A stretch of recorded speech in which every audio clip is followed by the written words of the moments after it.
নমস্কার, আপনাদের সকলকে স্বাগত হাই নিউজ নেটওয়ার্কের হাই টক অনুষ্ঠানের সঙ্গে রয়েছে আমি শান্তম চক্রবর্তী। আজকে একটি ঘটনাবহুল দিন। এই মুহূর্তে গোটা বিশ্বকে নাড়িয়ে দেওয়ার মতন একটি ঘটনা ঘটে গিয়েছে। আপনারা সকলেই হয়তো জানেন কাসেম সুলেমানির নাম। ইরানের টপ কমান্ডারদের মধ্যে একজন ছিলেন কাসেম সুলেমানি, যিনি মার্কিন ড্রোন হামলায় 2020-তে মারা গিয়েছিলেন। তার আজকে মৃত্যুদিন এবং তার কবরস্থলে, যেখানে কবর ইরানের দক্ষিণ পূর্ব দিকে কেরমান অঞ্চলে, সেখানে তার সমাধিস্থল, এবং সেই জায়গাতে একটি অনুষ্ঠান চলাকালীন সেখানে পরপর দুটি ব্লাস্ট হয়, দুটি বিস্ফোরণ, এবং অন্ততপক্ষে এখনকার এই মুহূর্তের খবর অনুযায়ী অন্ততপক্ষে 70 জন মারা গিয়েছেন। স্পট ডেড 70 জন মারা গিয়েছেন। 170-এরও বেশি, প্রায় 200-র কাছাকাছি মানুষ আহত হয়েছেন। তার অনুরাগীরাই সেখানে ছিলেন। সেখানে একটি অনুষ্ঠান চলছিল এবং সেই স্মরণ সভা চলাকালীন এই বিস্ফোরণ দুটি হয়। প্রথমে একটি এবং তারপরে আবার একটি, পরপর দুটি বিস্ফোরণে হতচকিত এই মুহূর্তে গোটা ইরান তো বটেই, সেই সঙ্গে সঙ্গে এই মুহূর্তে গোটা দেশের নজর ঘুরে গিয়েছে ইরানের দিকে। সুতরাং এটা বোধহয় মানে আজকের একটা বড় ঘটনার মধ্যে অন্যতম, গোটা বিশ্ব যেদিকে তাকিয়ে রয়েছে। অন্যদিকে রাজ্য তথা দেশেরও বেশ কিছু গুরুত্বপূর্ণ ঘটনা উঠে আসছে। অবশ্যই রাজ্যের দিকে যদি নজর রাখতে হয় তাহলে রাজ্যের সবচেয়ে বড় খবর অবশ্যই আজকে বিচারপতি অভিজিৎ গঙ্গোপাধ্যায় যে নির্দেশ দিয়েছেন পর্ষদকে, 10 দিনের মধ্যে পর্ষদকে প্রাথমিক শিক্ষকদের প্যানেল লিস্ট জমা দিতে বলা হয়েছে। 42,949 জন প্রাথমিক শিক্ষকের প্যানেল লিস্ট জমা দিতে বলা হয়েছে পর্ষদকে। এটা যেমন একটা বড় ঘটনা, সেই সঙ্গে সঙ্গে একটা বড় ঘটনা অবশ্যই আজকে ছিল সুপ্রিম কোর্টে মহুয়া মৈত্রের মামলা, এবং সেই মামলার শুনানি আজকে হয়। তবে বেশ কিছু বিষয়ে তথ্য চেয়েছেন বিচারপতিরা, এবং সেক্ষেত্রে এই শুনানির মানে এই মামলার পরবর্তী শুনানি হবে আগামী মার্চ মাসের 11 তারিখে। সুতরাং আরও খানিকটা পেছিয়ে গেল, হয়তো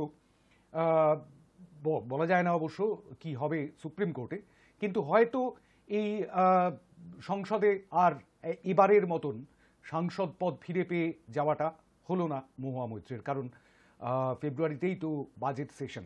সুতরাং সেটাই হচ্ছে সেই ভোট অন অ্যাকাউন্টস, তারপরেই তো আস্তে আস্তে লোকসভা ভোট শুরু হয়ে যাবে। তো সুতরাং সেদিকে যেমন নজর ছিল আজকে আমাদের সকলের, আরেকটি দিকেও নজর রাখতে হলো।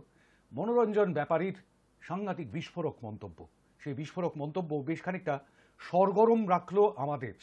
একদিকে যখন এই অবস্থা, অন্যদিকে তখন সিএএ নিয়ে একটা বিবৃতি পাওয়া গেল, এবং স্বরাষ্ট্রমন্ত্রকের একজন কর্তা, কেন্দ্রীয় স্বরাষ্ট্রমন্ত্রকের একজন কর্তা, তিনি বললেন যে এই যে সিএএ আইনটি সেটি এবছরই লাগু হয়ে যাবে, হয়তো লোকসভা নির্বাচনের আগেই সেটি লাগু হয়ে যাওয়ার একটা সম্ভাবনা দেখা যাচ্ছে, এবং ধারাগুলি অর্থাৎ ক্লজগুলি সেগুলি তৈরি হয়ে যাবে, আর তৈরি হয়ে গেলেই সেটিকে লাগু করবার ক্ষেত্রে আর কোনো রকম বাধাই থাকবে না, রূপায়ণে আর কি কোনো রকম বাধাই থাকবে না। তো সেটা বেশ খানিকটা আবার আর একটা বিতর্কের সৃষ্টি করলো।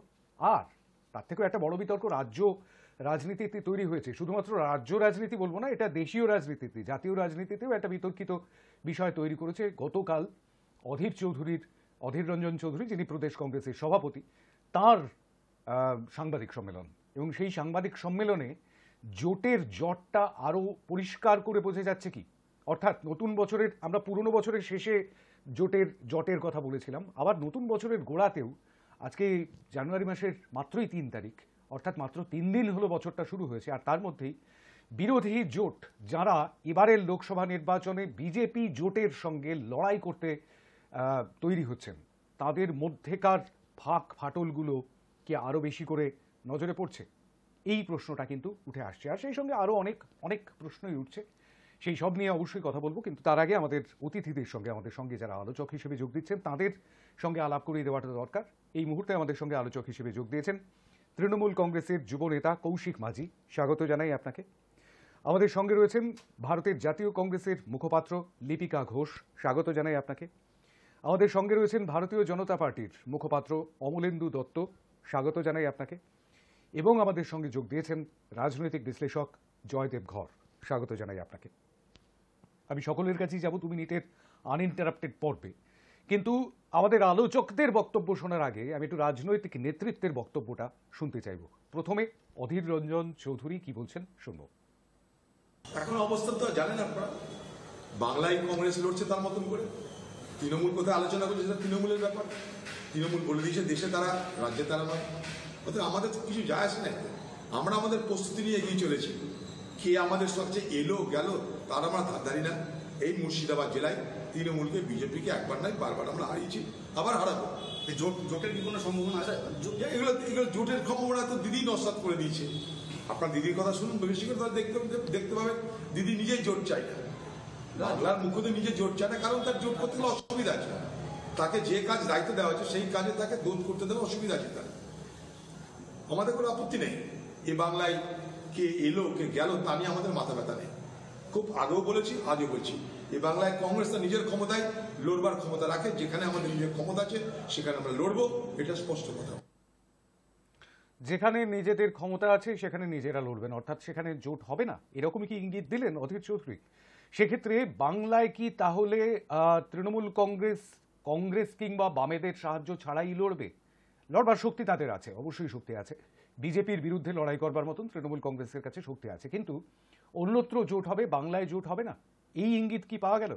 কি বলছেন অন্যান্য, মানে জোটের অন্যান্য শরিকরা, সেটা আমরা একবার শুনবো। অবশ্যই তৃণমূল কংগ্রেসের জয়প্রকাশ মজুমদার, সিপিআই এর সাধারণ সম্পাদক ডি রাজা, কংগ্রেসের জাতীয় নেতা উদিত রাজ কি বলছেন শুনবো, সঞ্জয় সিং জেডিইউ এর বিধায়ক তিনি কি বলছেন শুনবো, এবং আম আদমি পার্টির পাঞ্জাবের মুখ্যমন্ত্রী ভগবন্ত মান তিনি কি বলছেন শুনবো। অবশ্যই এই বক্তব্যের মধ্যে একটা অত্যন্ত উল্লেখযোগ্য মন্তব্য আছে, সেই উল্লেখযোগ্য মন্তব্যের দিকে আমরা অবশ্যই তাকাবো, কিন্তু তার আগে শুনে নেব তাঁদের মন্তব্যগুলি।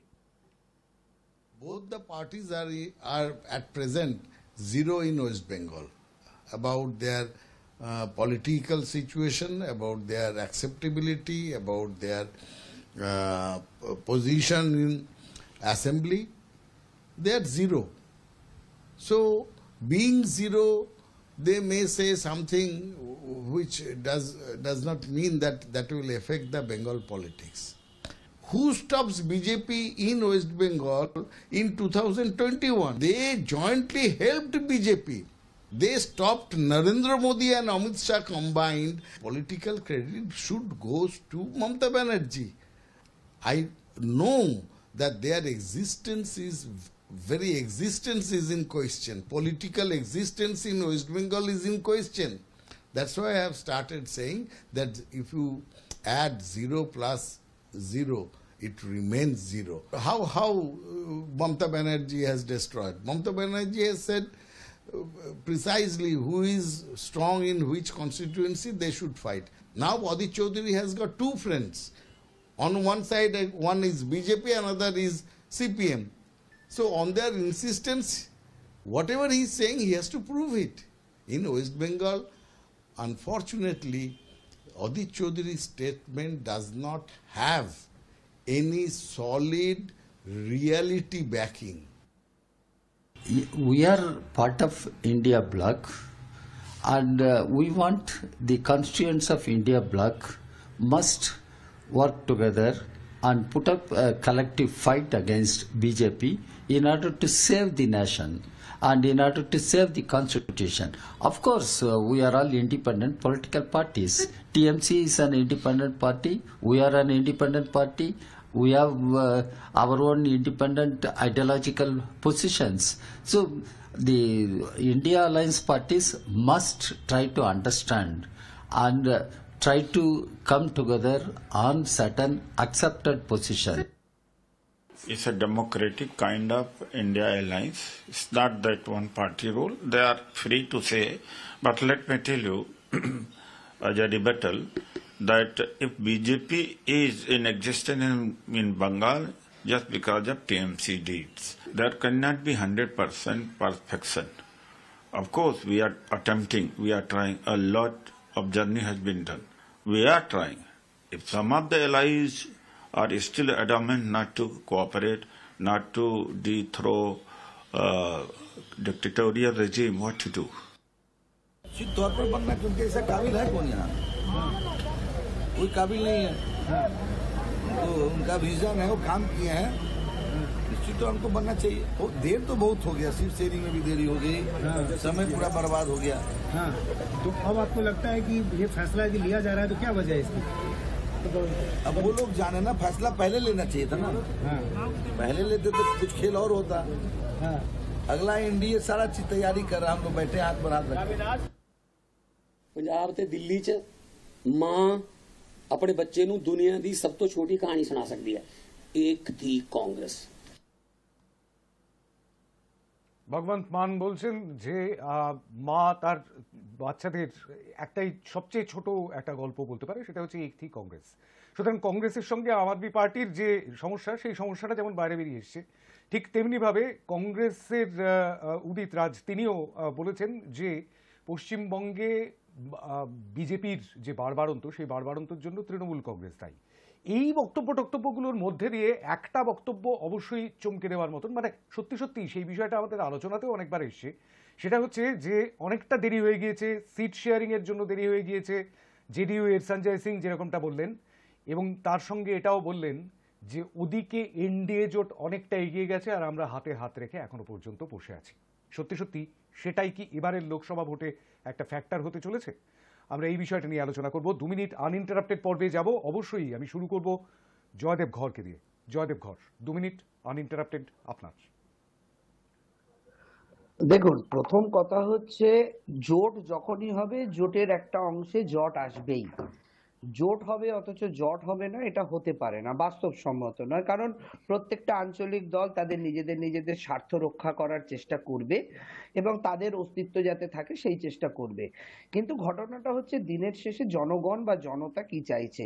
জনগণ বা জনতার কিন্তু একটাই মোটিভ, তারা চাইছে একটা বিকল্প অল্টারনেটিভ, যেখানে চাকরির ব্যবস্থা থাকবে, বেসরকারীকরণ বন্ধ হবে, যেখানে মূল্যবৃদ্ধি হ্রাস পাবে, যেখানে প্রাইভেটাইজেশনের সঙ্গে সঙ্গে দেশের অর্থনৈতিক উন্নতির সঙ্গে সঙ্গে গরিব ছোট ব্যবসায়ীদের স্বার্থ রক্ষা পাবে, এবং সব থেকে বড় কথা ধর্মনিরপেক্ষ রাষ্ট্রের আত্মা, যেখানে সমস্ত ধর্মাবলম্বীরা শান্তিতে নির্ভয়ে জীবনযাপন করতে পারবে তাদের সংসার সন্ততিতে নিয়ে। এবং এর সঙ্গে আর একটা জিনিস জুড়ে যায়, সেটা হচ্ছে যে ভারতবর্ষ যাতে দাঙ্গা পীড়িত না হয় এবং ভারতবর্ষের যে টেক্সচার সেটা যাতে নষ্ট না হয়। এখন দেখা যাচ্ছে যে বিজেপির এই 10 বছরের শাসনে ভারতবর্ষ কি পেয়েছে? ভারতবর্ষ ঠিক এর উল্টোগুলো পেয়েছে। চরম বেকারত্ব পেয়েছে, চরম মূল্যবৃদ্ধি পেয়েছে, চরম দারিদ্রতা পেয়েছে, বেসরকারীকরণ পেয়েছে, কতিপয় ব্যবসায়ীর ফুলে ফেঁপে ওঠা দেখেছে, গরিব ব্যবসায়ীদের মরতে বসা দেখেছে, ডিমানিটাইজেশন দেখেছে, কালো টাকার উদ্ধার দেখেনি, সঙ্গে দেখেছে করোনায় আনপ্ল্যান্ড লকডাউন, মানুষকে মরে লাশ গঙ্গায় ভাসতে দেখেছে, এবং সঙ্গে যেটা দেখেছে সেটা জিএসটির খাড়ায় ব্যবসায়ীদের নাবিশ্বাস ওঠা এবং সরকারি রাষ্ট্রায়ত্ত সংস্থাগুলো ধীরে ধীরে বেসরকারীকরণ হয়ে যাওয়া থেকে শুরু করে ভারতবর্ষের সম্পত্তি হ্রাস দেখেছে। এবং আজকে সমস্ত ডবল ইঞ্জিন সরকারের রাজ্যে জাতিগত হিংসা হানাহানি দেখেছে। আর একটা দেখেছে যে এই বিজেপির ঊর্ধ্বত্ব দোর্দণ্ডকে কিন্তু কমিয়ে দিতে কৃষকরাই কাফি। কৃষকরা রাস্তায় নেমে কৃষক বিল ফিরিয়ে দিতে বাধ্য করেছে, এবং দেখেছে আজকে ট্রাক ড্রাইভাররা কিন্তু তাদের আইন প্রত্যাহার করতে বিজেপিকে বাধ্য করেছে। অর্থাৎ মানুষ বিকল্প খুঁজছে, যে রূপেই আসবে সেই রূপেই নেবে। জোটের জট সামান্য আছে, মানুষ মোদি বিরোধিতা, মানুষ মোদির বিকল্প চাইছে। মোদির বিকল্প যে সামনে এসে দাঁড়াবে তাকেই মানুষ বরণ করে নেবে, কারণ ট্রাক ড্রাইভার থেকে কৃষক থেকে ব্যবসায়ী থেকে বেকার, অগ্নিপথ প্রকল্প সর্বত্র হায় হায় মোদির রব উঠেছে। বেশ, কৃষি বিলের ক্ষেত্রে 3টি কৃষি বিল সেগুলি ফেরত নেওয়া হয়েছিল, কিন্তু এক্ষেত্রে কিন্তু ন্যায় সংহিতা ফেরত নেওয়া হয়নি এখনো পর্যন্ত। আলোচনার টেবিলে যাওয়া গেছে এবং সেই আলোচনার টেবিলে গিয়ে ওই আইনগুলো ইমপ্লিমেন্ট করা হবে না তাদের সঙ্গে আলোচনা না করে, আলোচনা না করেই করেছে। এখন আলোচনা করতে তো বাধ্য হয়েছে, মানে এই আইনগুলো লাগু হবে না, এটা কিন্তু শান্তনদা বড় ব্যাপার। একদমই রূপায়িত হবে না, রূপায়িত আপাতত রূপায়িত হচ্ছে চালকদের বিরুদ্ধে লাগু হবে না। ট্রাক চালকরা বাধ্য করেছে কিন্তু, রাইট। এবং আজকেও কিছু জায়গায় বিক্ষোভ দেখা গিয়েছে সেই নিয়ে। আর তার ফলে যে বিরাট একটা সমস্যার মুখে সাধারণ মানুষকে পড়তে হতে পারতো, তার থেকে খানিকটা বাঁচা গেছে, হাঁপ ছেড়ে বেঁচেছে সাধারণ মানুষ হয়তো। আমি আসবো এই বিষয়টি নিয়ে। বেশ, আমি এই বিষয়টি নিয়ে, অর্থাৎ এই যে জোট, সেই জোট অত্যন্ত শক্তিধর একটি জোট হয়ে উঠতে পারে যদি তার শরিকরা এককাট্টা হন। সেক্ষেত্রে আমরা একটা অন্যরকম লোকসভা নির্বাচন দেখতে পারবো, কিন্তু সেটা কি একটা হচ্ছে নাকি সেখানে বেশ খানিকটা জটের জটিলতা থেকেই যাচ্ছে? কৌশিক মাঝি, কৌশিক 2 মিনিট আপনার। প্রথমেই শুভ সন্ধ্যা এবং সকলকে শুভ নববর্ষ, কারণ 1 তারিখের পর প্রথম হাই নিউজে আসা। তো আমি প্রথমেই বলি যে সারা ভারতবর্ষ জুড়ে যে প্রেক্ষিতটা তৈরি হয়েছে, সেই প্রেক্ষিতে ইন্ডিয়া জোট এমন একটা পরিস্থিতিতে দাঁড়িয়ে যে মানুষ চাইছে ইন্ডিয়া জোট একটা কড়াভাবে মানে টক্কর দিক এনডিএ জোটকে বা বিজেপিকে, কেন্দ্রের শাসক দলকে। সেই জায়গায় দাঁড়িয়ে নানান বাধা বিপত্তি তো আসবেই, কারণ 28টি দলের এই জোট, সেই জোটের ক্ষেত্রে যার যেখানে শক্তি বেশি সে ন্যাচারালি সেখানে একটা তার শক্তি বজায় রাখবার চেষ্টা করবে। এবার পশ্চিমবঙ্গের ক্ষেত্রে আমাদের দলের মুখপাত্র যিনি বলেছেন, একদমই ঠিক বলেছেন, শূন্যের সঙ্গে শূন্য যোগ করলে তো শূন্যই হয়। এখানে যদি কংগ্রেসরা মনে করে যে সিপিএম এর সঙ্গে জোট করলে তাদের বেশি সুবিধা হবে, তো কংগ্রেসও শূন্য, সিপিএম ও শূন্য, তো শূন্যের সঙ্গে শূন্য জোট করে তারা শূন্য হোক, তাতে আমাদের কিছু যায় এসে যায় না। কিন্তু বিষয়টা বুঝতে হবে, অধীর চৌধুরী তো এত বড় বড় কথা বলছেন, অধীর চৌধুরী তো বললেন এই রাজ্যে কি হবে তাতে কিছু যায় এসে যায় না। তার কারণ হলো ওনারা ভালো করেই জানেন যে এই রাজ্যে ওনারা কোনোদিনই ক্ষমতায় আসবার চেষ্টাও করেন না, বা ক্ষমতায় আসতে পারেন সেটাও তিনি ভাবেন না। এবার মুর্শিদাবাদ জেলার কথা তিনি বলছেন, হ্যাঁ একটা সময় মুর্শিদাবাদের অধীর চৌধুরীকে অপ্রতিরোধ্য মনে হতো, একটা সময় মুর্শিদাবাদে অধীর চৌধুরী শেষ কথা ছিল, এরকম একটা বিষয় ছিল। সিপিএম কে উনি অবশ্যই হারিয়েছেন, সিপিএম এর জামানাতে হারিয়েছেন, তৃণমূলকেও তৃণমূলের জামানাতে উনি হারিয়েছেন, এটা বাস্তব সত্য। কিন্তু তার সঙ্গে এটাও বাস্তব সত্য, 2021 সালের বিধানসভা নির্বাচনে যে ফলাফল বেরিয়েছিল, সেই ফলাফল গোটা মুর্শিদাবাদ এবং মালদা তৃণমূলময় হয়ে গেছে, ওখানে কংগ্রেসকে দূরবীন দিয়েও খুঁজে পাওয়া যাচ্ছে না, এটা বাস্তব সত্য।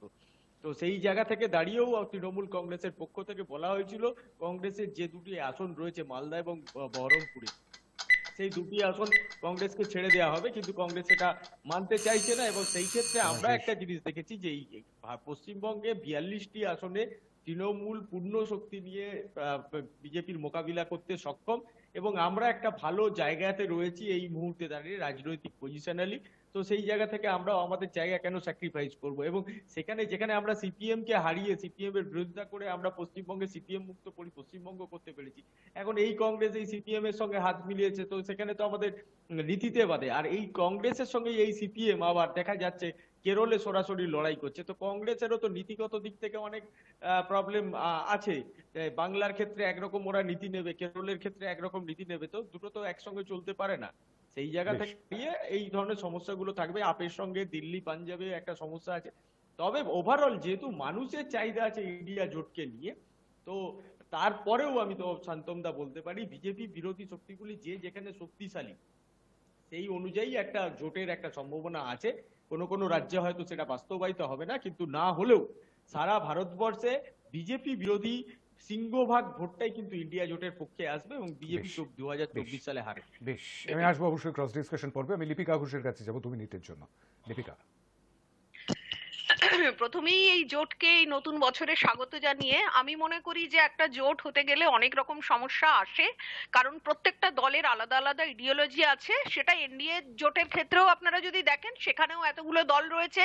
এখানে যেহেতু একটা বিরাট অঙ্কের মানে এমপি নিয়ে বসে আছে বলে বিজেপি, সেই জন্য বিজেপি কোথায় গুরুত্ব দেয়? বাকি দলগুলোকে কোনো গুরুত্ব দেয়? কখনো কোনো মিটিং দেখেছেন? সেই জন্য ওটা নিয়ে ভাবার কিছু নেই, যে হায় হায় করার কিছু নেই। বিজেপি বেশি উৎফুল্ল হচ্ছে যদি ইন্ডিয়া জোটটা না হয়, তাহলে বিজেপির সুবিধা হবে। বিজেপি ভয় পাচ্ছে জোটকে, সেই জন্য বিজেপি এ কথা বলছে। আর একটা কথা, কৌশিকের কথার উত্তরে আমি একটা কথা বলি, যে এই যে যেখানে শক্তিশালী তাকে সেখানে লড়তে দেওয়ার যে মতামত, এত ভাবনা চিন্তা যদি হয়, তাহলে একটা জিনিস বারবার মনে প্রশ্ন আসে যে মাননীয়া এত কিছু জানেন, এত কিছু বুঝে, ওনার কি সংগঠন ছিল গোয়া, ত্রিপুরা বা মেঘালয়ে যেখানে উনি গিয়েছিলেন? সংগঠন ছিল না তো। এমনও হয়েছে নোটার থেকে কম ভোট পেয়েছেন, নোটার থেকেও তো কম ভোট পেয়েছেন, তবু তো গেছেন।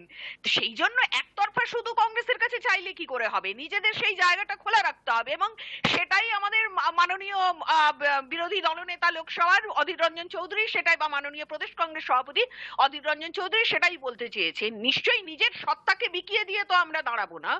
আমাদেরও তো একটা সত্তা রয়েছে। সেখানে আমরা সারা পশ্চিমবঙ্গে একসময় দুটো দলই ছিল, বামফ্রন্ট আর কংগ্রেস, এবং এই বিজেপির এত রমরমা সেটাও তো হয়েছে আজকে তৃণমূল ক্ষমতায় আসার পর। তৃণমূল আসার আগে বিজেপির কোথায় ছিল? এখানে দূরবীন দিয়ে দেখা যেত ওয়েস্ট বেঙ্গলে।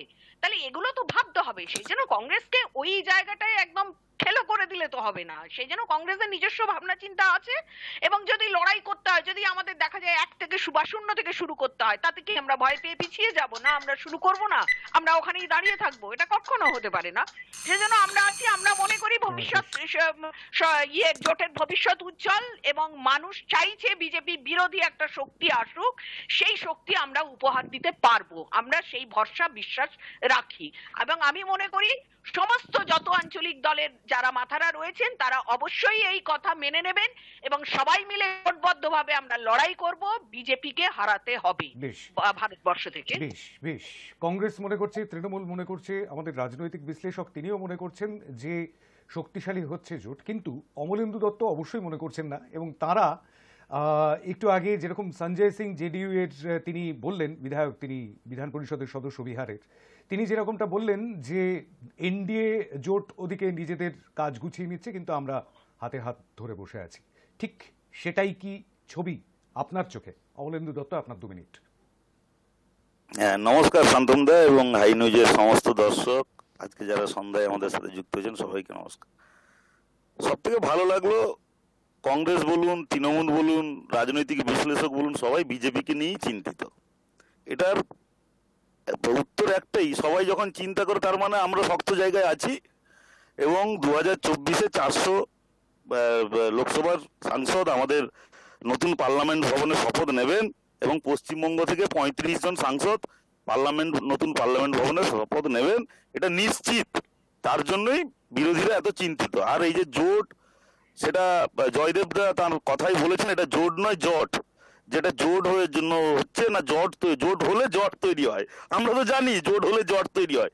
এই জন্য বিজেপি একক সংখ্যাগরিষ্ঠতা, নিজের পার্টি ভারতীয় জনতা পার্টি একক সংখ্যাগরিষ্ঠতা নিয়ে দুবার 2014 এবং 2019-এ সরকার গঠন করেছে, এবং এবারেও একক সংখ্যাগরিষ্ঠতা নিয়ে বিজেপি কোনো জটে নেই। বিজেপি যাদের সাথে থাকে আপনারা জানেন এনডিএতে, তাদেরকে জোটে থাকে, তাদেরকে নিয়ে জট পাকায় না।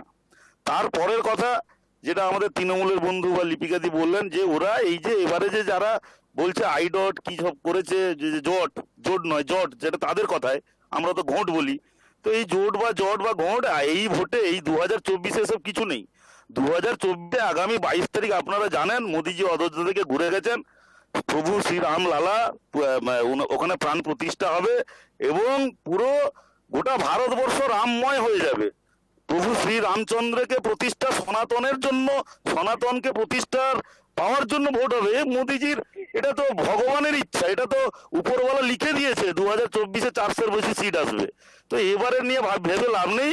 ওনারা বরং, আমরাও চাই, ভারতীয় জনতা পার্টির প্রতিনিধিরা চান, ভারতীয় জনতা পার্টির প্রতিটা সাংসদ চান, ভারতীয় জনতা পার্টির কার্যকর্তারা চান একটা শক্ত বিরোধিতা তৈরি হোক ভারতবর্ষে। কেননা গণতন্ত্রের শক্ত বিরোধিতা না থাকলে স্বাভাবিক একটু কাজ করতে গেলে নিজের কেমন কেমন লাগে। বিরোধীরা যদি যখন এরকম বিচ্ছিন্ন থাকে, তখন আমাদেরই খোলা ময়দানে গোল দিতে কারোর ভালো লাগে না। কেননা মেসিকে যদি বলা হয় মোহনবাগানের সাথে খেলো এসে, তাহলে মেসিরই মানে বার্সেলোনা টিমের ভালো লাগতো না বার্সেলোনায় যখন মেসি খেলতেন। তো এইরকম ব্যাপার হচ্ছে, বার্সেলোনা যদি বলে কলকাতা লিগের সাথে খেলবে, যা হয় আর কি। আমাদের ভারতীয় জনতা পার্টির ক্ষেত্রে সেই রকম ঘটনা ঘটছে যে বার্সেলোনার টিম আর কলকাতা লিগের কোন একটা টিমের সাথে খেলছে, কলকাতা লিগের টিমরা সমস্ত ক্লাব মিলেমিশে এক করতে চেষ্টা করছে, কিন্তু তারা পারবে না।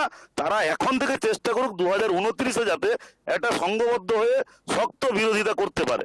2024-এর কথা ভুলে যেতে বলুন। আমরাও আবেদন করবো বিরোধী দলদেরকে, 2024-এর কথা ভুলে যান।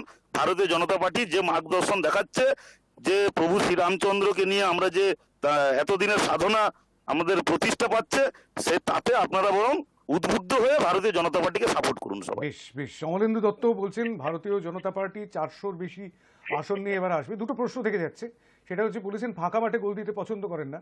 সেক্ষেত্রে 543 জনের মধ্যে যদি 400 জনই বিজেপির হন, তাহলে আর লোকসভায় ফাঁকা মাঠে গোল দেওয়ার বাকি রইল কি? আর দ্বিতীয়ত এই প্রশ্নটাও থেকে যাচ্ছে যে এবারের এই শীতকালীন অধিবেশন যেটি সদ্য সমাপ্ত হলো, সেখানে শেষের দিকে অনেকটা ফাঁকা মাঠেই গোল দিয়েছেন আর কি লোকসভায়। বেশিরভাগ বিরোধী সাংসদরা বেরিয়ে গিয়েছেন, একেবারেই আলোচনা শূন্যভাবে ধ্বনি ভোটে পাশ হয়ে গিয়েছে একের পর এক গুরুত্বপূর্ণ বিল। সেটাই নয় কি? ওই তো ফাঁকা মাঠ করে যখন বিরোধীরা বুঝতে পারছে আমাদের ফাঁকা মাঠ লড়াই যখন করার থাকবে ক্ষমতা তখন নেই, ফাঁকা মাঠ করে নেবে, তখন মাঠটা ফাঁকা করে দিচ্ছে। ফাঁকা মাঠটা করে তখন দেবেন বলতে পারবে, না। ওটাকে মার্কেটিং করতে পারবে না যে আমরা বিরোধীরা মাঠ ফাঁকা মাঠ করে দিচ্ছি। দেবেন নাকি আপনারাই ফাঁকা মাঠ করে দেবেন? এইটা না, আমরা কেন করবো? বিরোধীরা নিজেদের সামর্থ্য বুঝে, বিরোধীরা নিজেদের সামর্থ্য বুঝে মাঠ ছেড়ে দিচ্ছে যে আপনারাই খেলে নেন, তো আমরাই খেলছি।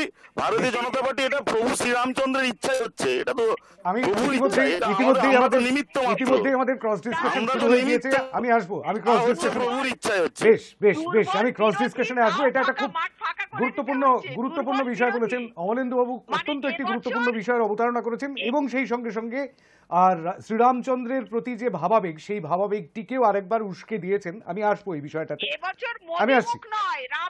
রামচন্দ্র মুখ হবে ওদের। বেশ বেশ বেশ, রামচন্দ্র ভারতবর্ষের সনাতনের প্রথম থেকে মুখ, ভারতের ভিত্তি রামচন্দ্র, রামচন্দ্র তো প্রথম থেকেই মুখ। আমি আসছি, আমি আসছি। শ্রী রামচন্দ্র প্রথম থেকেই মুখ। আমার মোদিজি তো ওনার ইচ্ছায় মোদিজি মানুষের পরিষেবা দেন। বেশ, আমাদের প্যানেলিস্টদের আরো সময় আমি দেবো, কিন্তু তার আগে একটা ছোট্ট বিরতি নিতে হবে, একটা ছোট্ট বিরতি নিতে হবে। আমি বিরতির ওপারে ক্রস ডিসকাশনে ফিরে আসবো, অবশ্যই সঙ্গে থাকবেন।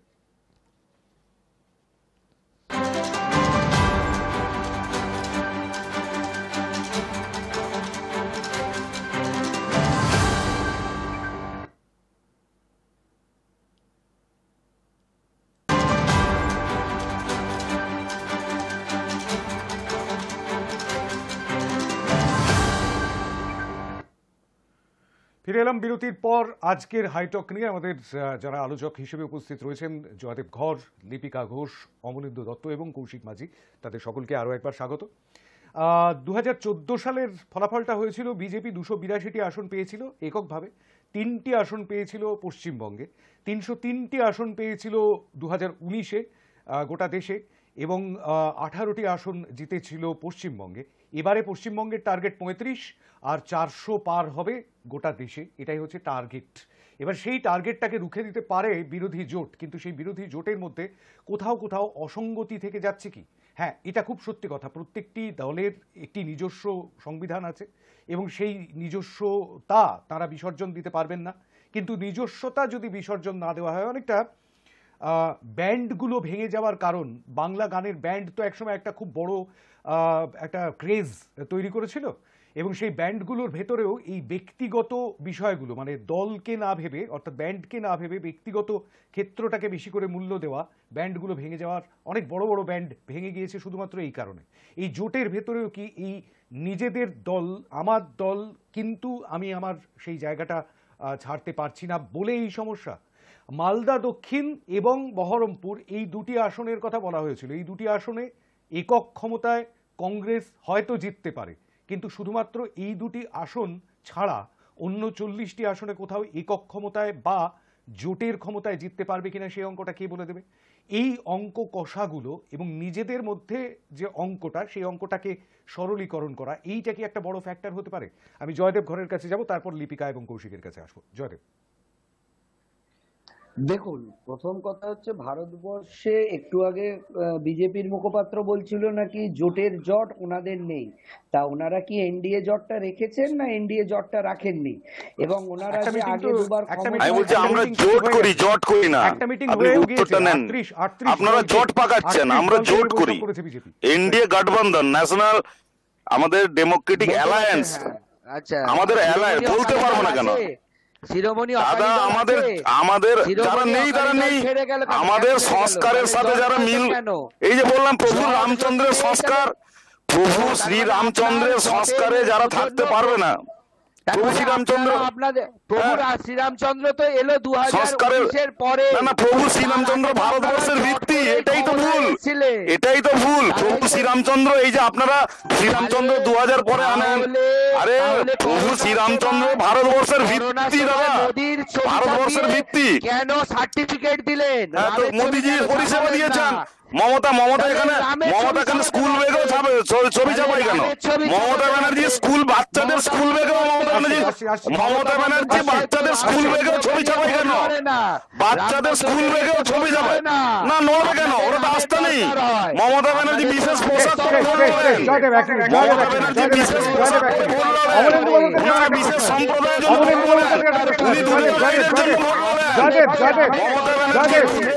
জন্য গুরুত্বপূর্ণ বিষয়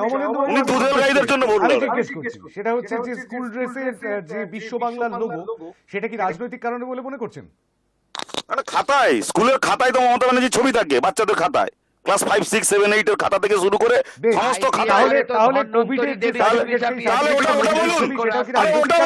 পশ্চিমবঙ্গে মমতা ব্যানার্জির যে চুরি করা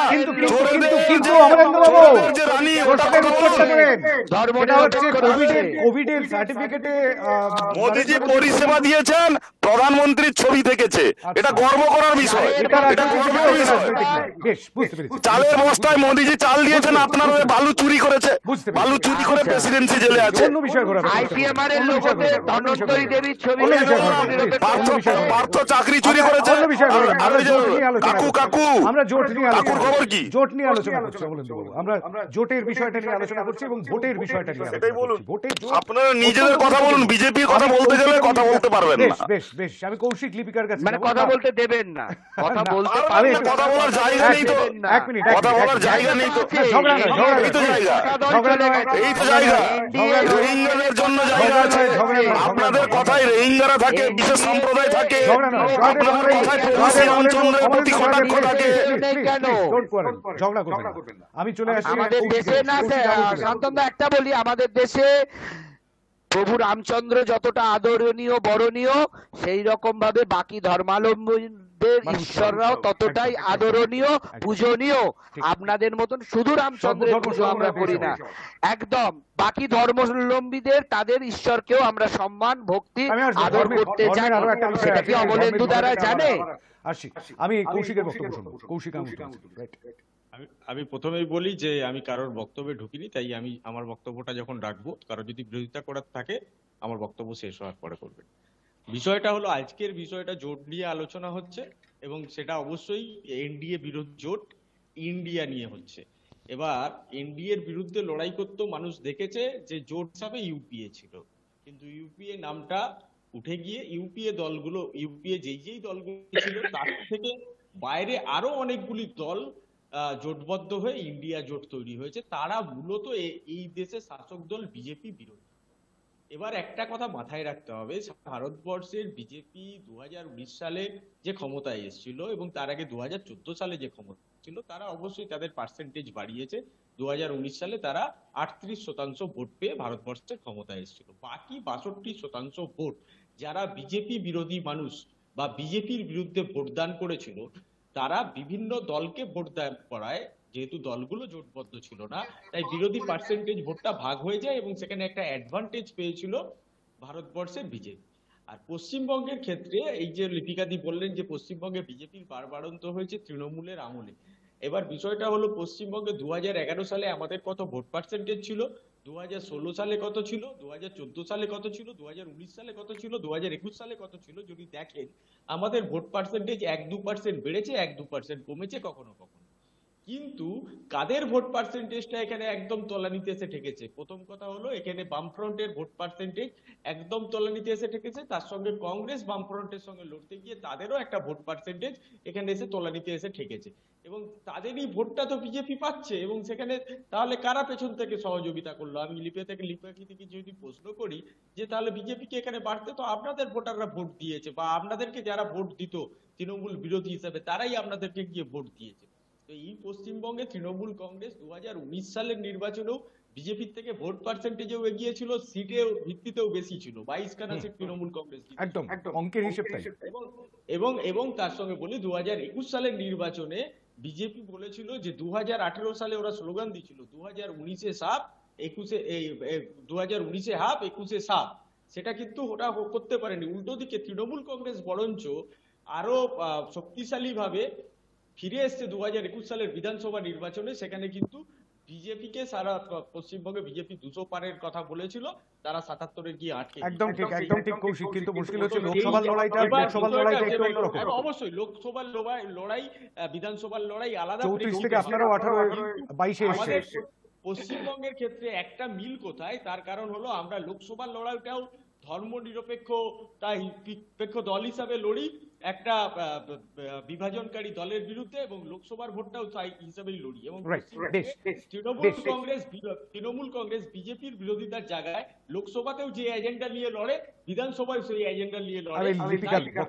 তাই 2024 সালে বলছি, এই বিরোধী ভোটের 62% ভোটের অন্তত 45% ভোট যদি ইন্ডিয়া জোটের পক্ষে যায়, তাহলে এই বিজেপি 400 পেরানো তো দূরের কথা, ওরা 100-র নিচে নেমে যাবে। বেশ, লিপিকা ঘোষের বক্তব্য শুনবো। লিপিকা। না, আমি কৌশিকের একটা কথার বিরোধিতা করছি। কৌশিক তো নিশ্চয়ই জেলায় রাজনীতি করে, কৌশিক জানে। আমি আমার জেলা, আমার শহরের কথা বলছি, যে আজকে যে ও বললো যে কংগ্রেস বিজেপিকে বা বামফ্রন্ট বিজেপিকে জায়গা করে দিয়েছে, আমরা এখানে অদ্ভুত দেখেছি, বামফ্রন্টের যে কটা পার্টি অফিস ছিল শহর কল্যাণীতে, যে কটা পার্টি অফিস ছিল অলমোস্ট সেগুলোই রয়েছে। বিজেপি এই লাস্ট কিছু বছরে এত পার্টি অফিস করেছে যে বলার কথা নয়, অথচ কংগ্রেসের সমস্ত পার্টি অফিস দখল করেছে বলবো না, মানে তারা তৃণমূলে শিফট হয়েছে, চলে গেছে। এবার আমরা কংগ্রেস, আমার নিজের হাতে তৈরি একটি পার্টি অফিস ছিল, সেই পার্টি অফিসটা রাতে জেসিবি দিয়ে দেওয়া হয়েছে, অথচ বিজেপির পার্টি অফিসে কিন্তু হাত দেওয়া হয়নি। এইগুলো ভাবতে হবে, এইগুলো কংগ্রেসকে বিলুপ্ত করে তো কিছু হবে না, এটা ভাবতে হবে। অমলেন্দুদার কাছে আমার একটা প্রশ্ন রয়েছে, যে আপনি তো এত কিছু বললেন, আপনার বাড়িতে ছেলেপুলে আছে কিনা জানি না, আপনার বাড়িতে যদি সন্তান থাকে আপনি কি চাই, কারখানা হোক না মন্দির হোক? আপনি প্রশ্ন উত্তর দিন। আপনি কারখানা চাইবেন না মন্দির চাইবেন? আমি প্রথমে মন্দির চাইবো, তারপরে কারখানা। কেন, সনাতন থাকলে, আস্থা থাকলে কর্ম হয়। আস্থার বিশ্বাস যদি তৈরি হয় একটা বাচ্চার মধ্যে, আমার মেয়ে, সব থেকে প্রথম কথা বলি, আমার যমজ মেয়ে 11-এ পড়ে, ঠিক আছে, টুইন্স, 2 জন মেয়ে আছে। আমার ফেসবুক প্রোফাইলে যাবেন, তাকে 2 দিন আগে গাড়ি চালানো শিখিয়েছি, বলেছি জয় শ্রীরাম বলে গাড়ি চালানো স্টার্ট করো। আচ্ছা, ঠিক আছে, আগে আস্থাটা ভারতবর্ষের ভিত্তি, এটাই ভারতবর্ষের ভিত্তি হচ্ছে, আমরা ভারতবর্ষের ভিত্তি হচ্ছে আস্থা। বাঙালিদের আস্থা থাকলে কর্ম। আমি অমলেন্দু এবং লিপিকা দুজনকে বলতে চাইছি, আমি লিপিকা এবং অমলেন্দু দুজনকে বলতে চাইছি, সেটা হচ্ছে বাঙালি ঘরে একটা কথা খুব প্রচলিত আছে, ধর্ম কর্ম। অর্থাৎ ধর্মও থাকবে এবং কর্মও থাকবে, কিন্তু ধর্ম কর্মকে ছাপিয়ে যাবে না, কর্ম ধর্মকে ছাপিয়ে যাবে না। দুটো যদি ঠিকঠাক ব্যালেন্সে থাকে তাহলেই বোধহয় ঠিকঠাক হয়। সেই ব্যালেন্সটা নিয়ে একটুখানি মানে একটু চিন্তার গাত্রদাহ থাকবে না। আল্লাহু আকবার বলে কেউ যদি কাজ শুরু করে, সেখানে বিজেপির গাত্রদাহ হয় কেন? বেশ, ঠিক সেই জায়গা থেকে বলে কাজ করুক না, কিন্তু আল্লাহু আকবার বলেও যদি কেউ করে, তাকেও তো সমান সম্মানটা দিতে হবে। ঠিক সেই জায়গা থেকে আমি কাজ হলে বিজেপি তাকে সম্মান দেন তো, পশ্চিমবঙ্গের মাননীয় মুখ্যমন্ত্রী ওদের জন্য সম্মান দেন তো, ওদের জন্য মুয়াজ্জেম বলেছিলেন তো, ওদেরকে দুধের গাই বলেছিলেন তো, ওদেরকে দুধের গাই কে বলেছিলেন? পশ্চিমবঙ্গের মুখ্যমন্ত্রী। আমরা পরিষেবা দিই, সবকা সাথ, মোদিজির সরকার সবকা সাথ। কোথায়? এই তো বলছেন সব জয় শ্রীরাম, সবাই জয় শ্রীরাম বলবে। গীতা পাঠে দেখেছিলেন? গীতা পাঠে কতজন সংখ্যালঘু সম্প্রদায়ের লোক এসেছে দেখেছিলেন? আপনি বলুন আল্লাহু আকবরকে আপনি ভালোবাসেন। অমলেন্দু দ্বারা এবারে রামচন্দ্রের পিঠে চড়ে বৈতরণী পার হওয়ার কথা। শুধুমাত্র তা নয়। কেন আমি 2019-এর কথা বারবার বলছিলাম? 2019-এ নরেন্দ্র মোদীর সরকার ক্ষমতায় ফিরেই সিএএ আইন পাশ করিয়েছিল, নিশ্চয়ই মনে আছে। এবং সেই আইন অনুযায়ী বাংলাদেশ, পাকিস্তান এবং আফগানিস্তানের মতো যে ইসলাম ধর্মাবলম্বী দেশগুলো, সেই দেশগুলো থেকে সেখানকার যারা ধর্মীয় সংখ্যালঘু, তারা যদি এর দেশে আসে ধর্মীয় উৎপীড়নের কারণে, তাদেরকে আশ্রয় দেবে ভারত। তাদের মধ্যে লিস্টে কি কি নাম ছিল? হিন্দু, বৌদ্ধ, জৈন, শিখ, পার্সি, খ্রিস্টান। কেন মুসলিমদের নাম নেই? এই নিয়ে প্রশ্ন তুলে বিরোধীরা পথে নেমেছিলেন। কিন্তু এই মুহূর্তে সেই এক মিনিট, শেষ হয়নি। এবার স্বরাষ্ট্র মন্ত্রকের তরফে আমি একদম শুরুতেই বলেছিলাম, এক কর্তা ইতিমধ্যেই বলেছেন যে লোকসভা নির্বাচনের আগেই সেই আইনের ধারা তৈরি হয়ে যাবে। সুতরাং শুধুমাত্র শ্রীরামচন্দ্র নন, তার সঙ্গে জড়িয়ে থাকছেন আরো কেউ, তার সঙ্গে জড়িয়ে থাকছে সিএএ, যার কথা আমি একটুখানি একটা ছোট বাইট আছে, আমি সেই বাইটটা একটুখানি চালাতে বলবো। অমিত শাহ রাজ্যে এসে যে বক্তব্য রেখেছিলেন এবং তার পরিপ্রেক্ষিতে মমতা বন্দ্যোপাধ্যায় যে বক্তব্য রেখেছিলেন গত ডিসেম্বর মাসের 28 তারিখে, আমি সেই বক্তব্যটা, সেই বাইটটা একটু চালাতে বলবো। সৌম্য, বাইটটা একটু চালাবেন।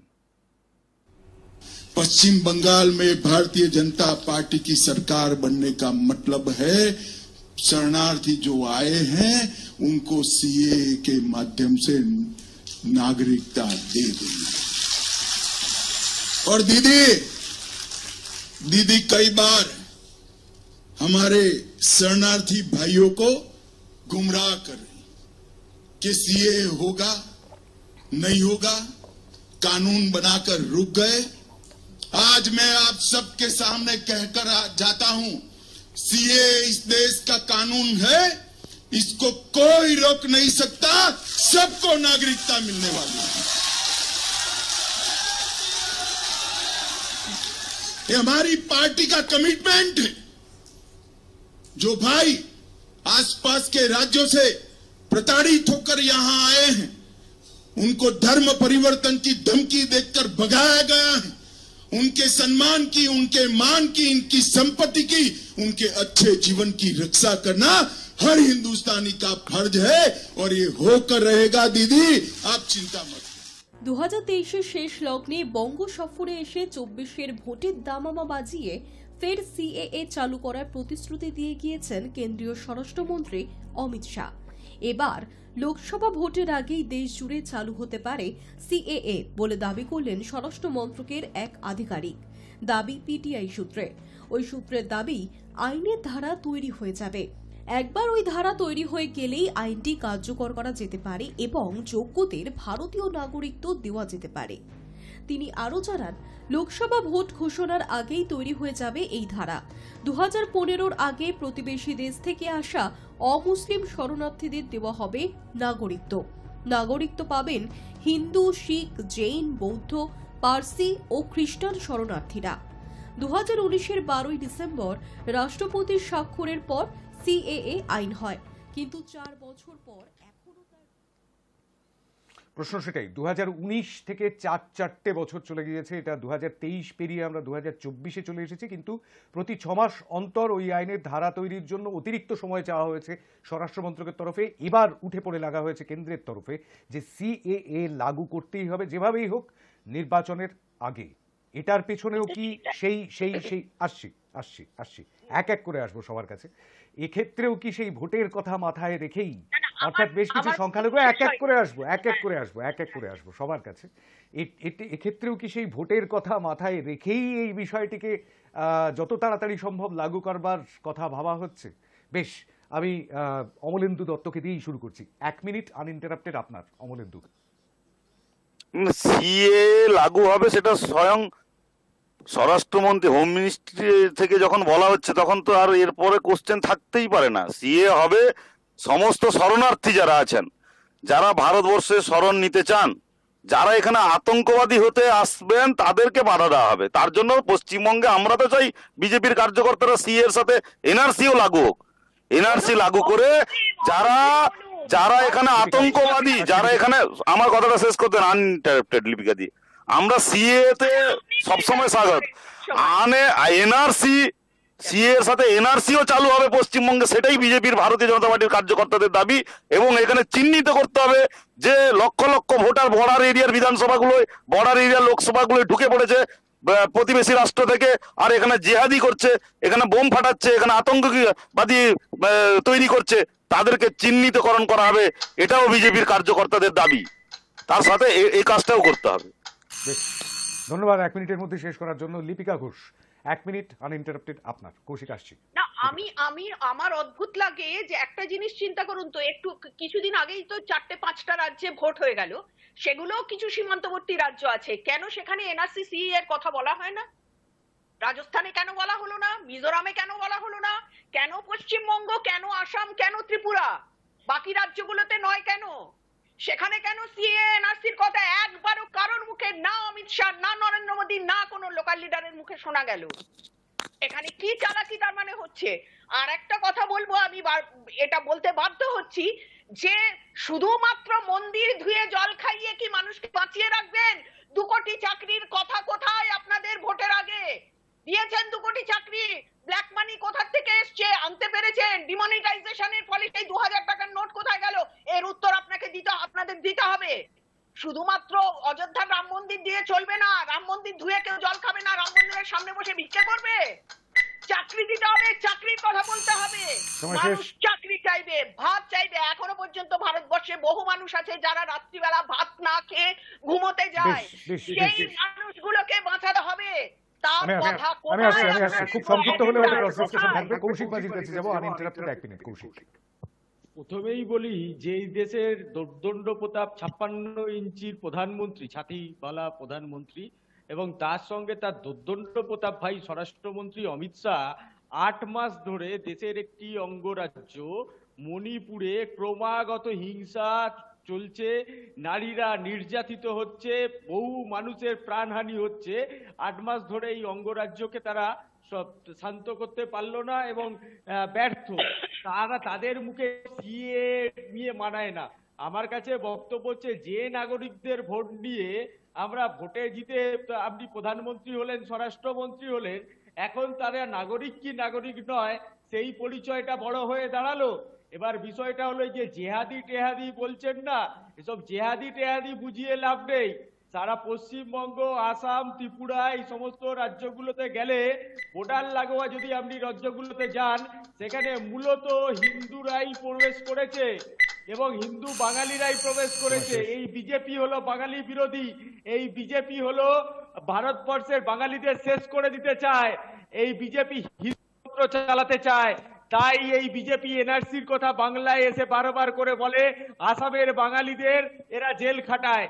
এই বিজেপিকে ভারতবর্ষ থেকে অবিলম্বে সরাতে হবে, আর তার জন্য সারা ভারতবর্ষের ধর্মনিরপেক্ষ মানুষ একত্রিত হচ্ছে এবং তারা 2024-এ পণ করেছে যে যেখানে বিজেপি বিরোধী শক্তিশালী তাদেরকে ভোট দিয়ে বিজেপিকে ভারতবর্ষ থেকে ক্ষমতাচ্যুত করবে। বেশ, আমি মমতা বন্দ্যোপাধ্যায়ের বক্তব্যের কথা বলেছিলাম। মমতা বন্দ্যোপাধ্যায় সেদিন উত্তর 24 পরগনার একটি সভা থেকে তিনি বলেছিলেন যে সবাই তো এদেশের নাগরিক, সবাই এই রাজ্যের নাগরিক, সবাই এদেশের মাটিতেই রয়েছেন, তারা রেশন পান, তারা তাদের আধার কার্ড আছে, তাদের ভোটার আইডি কার্ড আছে, তারা ভোট দেন, তারা তো এদেশেরই নাগরিক। তাহলে নতুন করে আবার নাগরিকত্ব দেওয়ার কথা কেন বলা হচ্ছে? এই ক্ষেত্রে একটা ইকুয়েশন আছে, আমি জয়দেব ঘরের কাছে যাব। সেটা হচ্ছে, বাংলাদেশ থেকে চলে এসেছিলেন মতুয়ারা এবং গত লোকসভা নির্বাচনে 2019-এর যে লোকসভা নির্বাচন, সেই লোকসভা নির্বাচনের আগে তাদের নাগরিকত্ব দেওয়ার প্রতিশ্রুতি দেওয়া হয়েছিল। ভারতীয় জনতা পার্টির তাবড় নেতৃত্ব সেটা করেছিলেন এবং পশ্চিমবঙ্গের যে মতুয়া অধ্যুষিত লোকসভা কেন্দ্রগুলো, সেখানে অবশ্যই চোখে পড়ার মতন সাফল্য পেয়েছিল গেরুয়া শিবির। এবার কি তার জন্য আরও একবার উস্কে দেওয়া হলো সিএ এর দাবিটিকে? আমি জয়দেব ঘরের কাছে যাব, আনইন্টারাপ্টেড 1 মিনিট। না দেখুন, এটা যদি সেটাই হতো তাহলে বিধানসভা ভোটের আগেই করতে পারতো, কারণ 2019-এ পাস হয়েছে, 2021 সেই সময় করতো।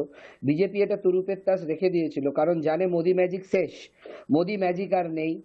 রাম মন্দির দিয়েও জেতা যাবে না 2024-এর এই বেকারত্ব ভরা মূল্যবৃদ্ধির বাজারে, এবং তারা এটাও জানে উগ্র জাতীয়তাবাদ দিয়ে পিওকে দখলও তারা করতে পারবে না।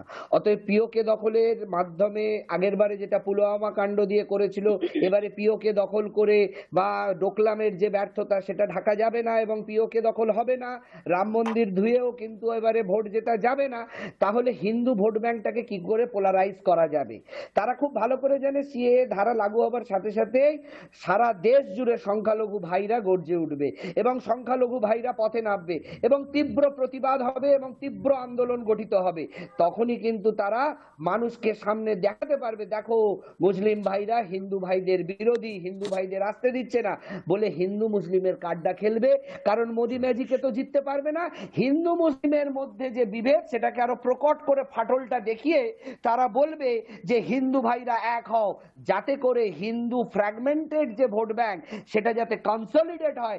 তার জন্য এই সিএএ করে সংখ্যালঘু ভাইদের রাস্তায় নেবে আন্দোলন করা এবং তীব্র আন্দোলন করা, গর্জে ওঠার মতন একটা অবস্থা তৈরি হবে এবং সেইটাকে মোদি কাজে লাগিয়ে ভোটের বাজারে হিন্দুদের একত্রিত করে হিন্দু ভোট ব্যাংকটাকে পোলারাইজ করে জিতবে।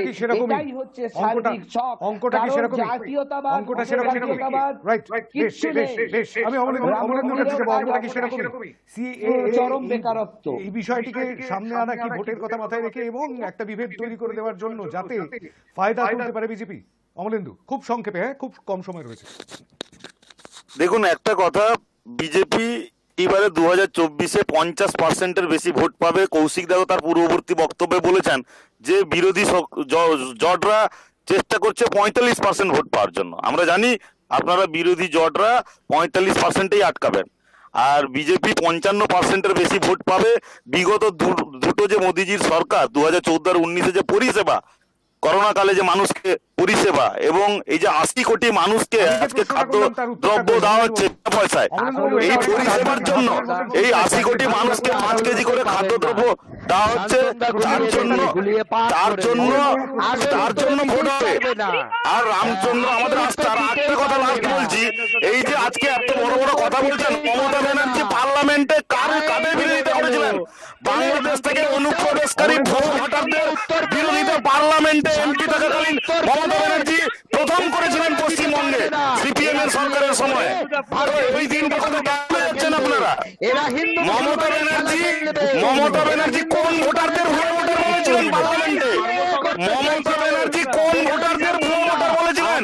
দুধের গাইদের তো মমতা ব্যানার্জি দুধের গাইদের ভুয়ো ভোটার বলেছিলেন। আপনারা ভুলে যাচ্ছেন কেন? আপনার উত্তর দিল না। এরা হিন্দু মুসলমানের ভোট খেলবে, তাই এরা সিএনআরসি করবে। আপনি জিজ্ঞেস করলেন উত্তর দিতে পারলো না।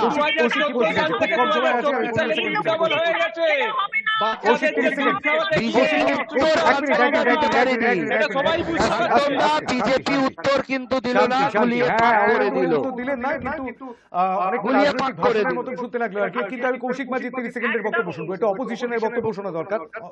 কৌশিক। অমলেন্দু দা, আমি বলছি আমাদের ভোট আছে 62% বিরোধী জোটের, তার মধ্যে 45% পড়লেই আমরা আপনাদেরকে হারাতে সক্ষম। কিন্তু আপনার ওই 55 পেতে গেলে না, আপনাকে 39 থেকে 55 পৌঁছাতে গেলে 16% ভোট বাড়াতে হবে। এই 16% ভোট আপনি বাড়াবেন কোথা থেকে? পেট্রোল ডিজেলের দাম কমেনি, বেকারত্ব চরম সীমায় পৌঁছেছে। সেটা তো প্রথমেই বলেছি কি করে বাড়াবো, হয়ে গেছে। সেটা তো প্রথমেই বলেছি কি করে বাড়াবো।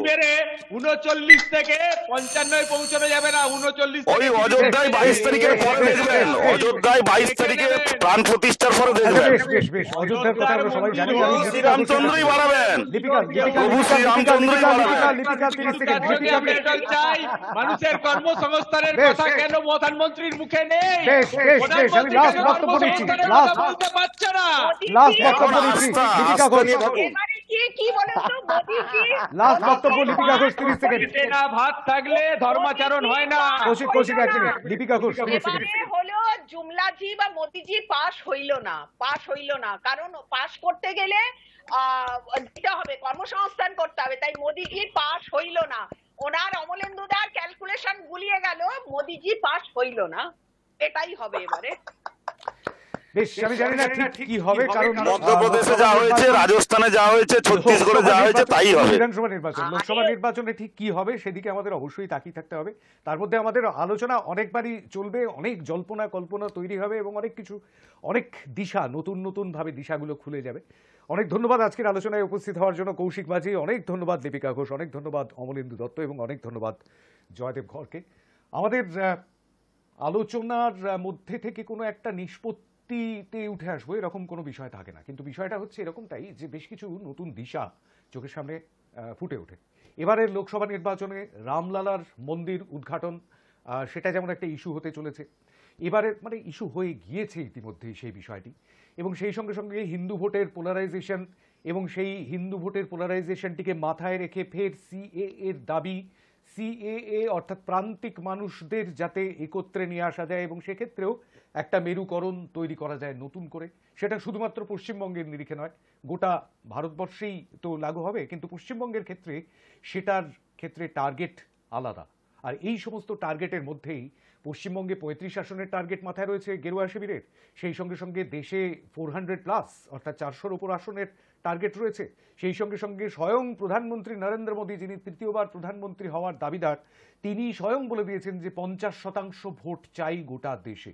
সুতরাং টার্গেট বিশাল, আর সেই টার্গেটের মধ্যে জোট কি পারবে তাদের যে 62% কথা বারবার বলা হচ্ছে, সেই 62% ভোটকে একত্রিত করতে গোটা দেশে প্রশ্ন অবশ্যই রইল, উত্তর পেতে এখনো দেরি আছে। আজকের হাইটক এই পর্যন্ত। নমস্কার।